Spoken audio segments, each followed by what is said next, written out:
Have you ever woken up feeling like shit? Feeling like I actually gotta do life for one more day? If you ever feel like that and you say to yourself, well, that's just life, I guess. But no, life isn't supposed to be like that. If you're feeling like that, maybe that's because you've been living a fake life. We are all struggling here, and that's like the basic fundamental of all life. But if we don't even know what we are struggling for, what's the point of struggling in the first place? And some of us are actually pretty disillusioned with this whole idea of society and banding up with people from different parts of the world and making alliances with these people who think differently from you. And so much of our time and energy are actually spent on worrying and doubting whether we have fulfilled the expectations of people around us, whether we have been selfless enough, kind enough, smiled enough. And that kinda sucks. Like you are some sort of this pleasuring machine designed to make everybody else happy. Like your life is somehow less of a priority than someone else's. And that's how society messes us up. Well, it's understandable why we felt the need to create a society in the first place. It's already ingrained within us, this idea of the bigger we are, the stronger we are. In this vast, dangerous world that we live in, it's extremely daunting to be alone, not knowing what's there ahead of us, and not knowing whether we are capable of dealing with such unknown dangers all by ourselves. And that's why we created families, tribes, villages, towns, civilizations, cities, and nations. Everything was initially an abstraction in our mind, that we would feel a whole lot safer to be surrounded by other people, and that the bigger our civilizations are, the better it is for everyone involved. But really? Is it really better for us? Well, not quite. Here's the thing.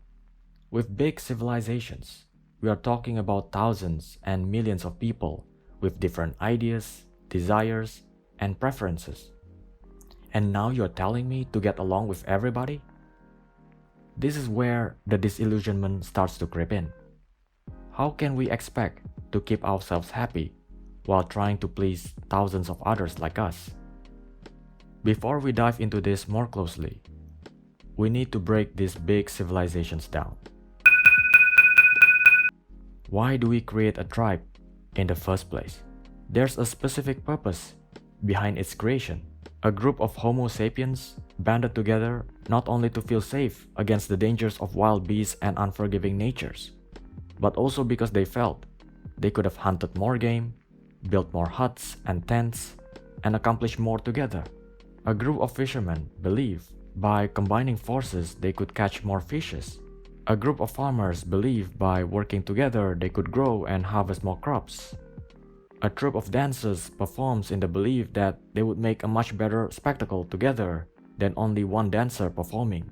But what about this large group of people called society, with thousands of people in it, that expect us to put their interests before us and still keep a straight face about it?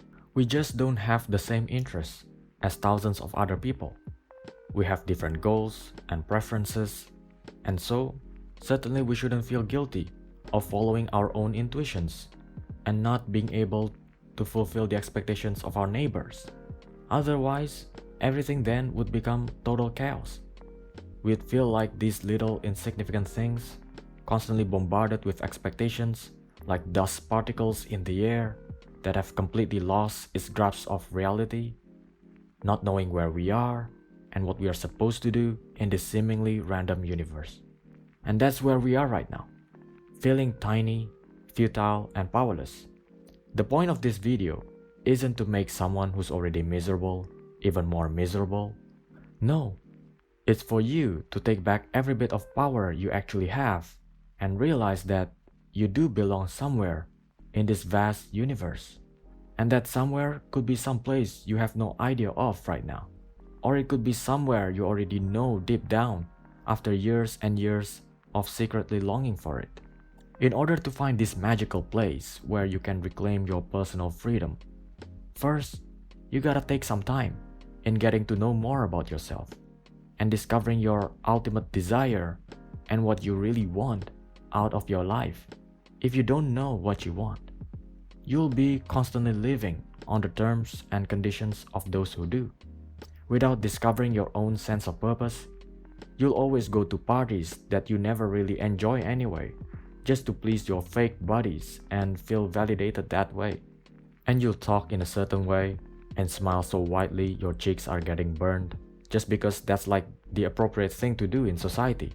And you'll always be working in someone else's company for someone else's dreams and be bored senseless, not knowing why you're really there in the first place.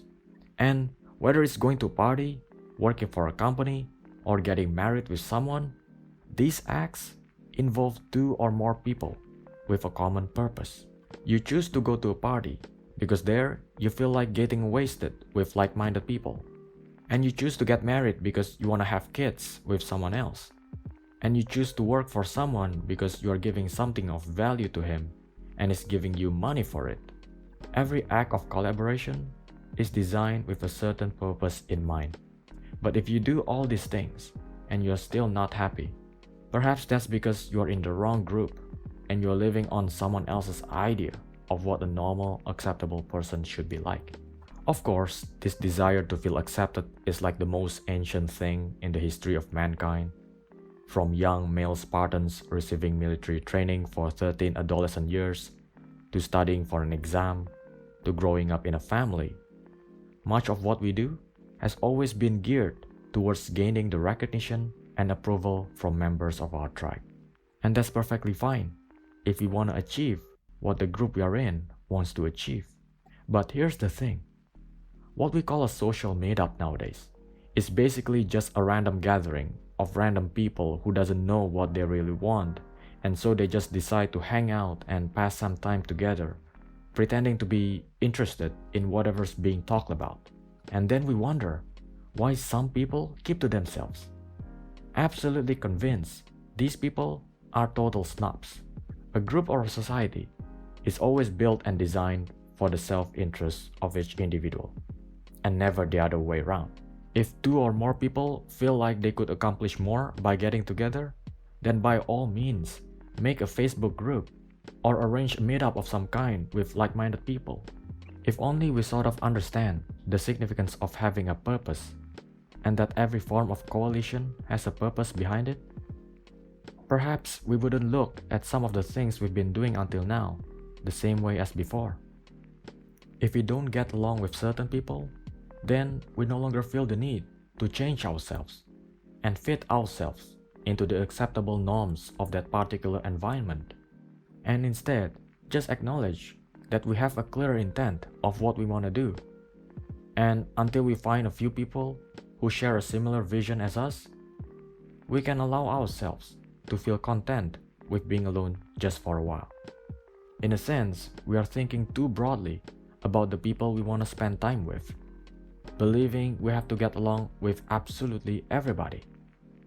But perhaps the way to go is to go more niche and narrow down our focus to only those who have the same interests as us, and those who enjoy talking with us for hours on end without getting bored, because we are on the same wavelength every time.